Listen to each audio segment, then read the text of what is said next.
1997 թվականի մարտի 27-ը բոլորի համար ուղղակի օր է, բայց Լիսայի ֆաների համար այդ օրը շատ կարևոր է։ Այդ օրը ծնվել է Լիսան։ 2016 թվականին բացվեց Blackpink խումբը, որի անդամներից մեկը Լիսան էր։ Տարիներ հետո նրանք դարձան K-pop-ի թագուհին և մտան հազարավոր մարդկանց սրտեր։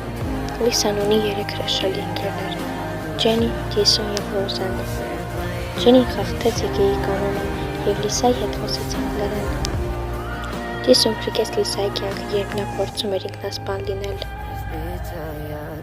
Ռոզեն միշտ աջակցում է Լիսային, երբ նա ունի դրա կարիքը։ Նրան բոլորը փորձում էին կոտրել, բայց նա հասավ շատ բարձունքների և հիմա ուղղակի փայլում է։ Լիսան ունի հազարավոր երկրպագուների բանակ, բայց ոչ ոք նրան չի սիրի այնքան, ինչքան սիրում է նրան։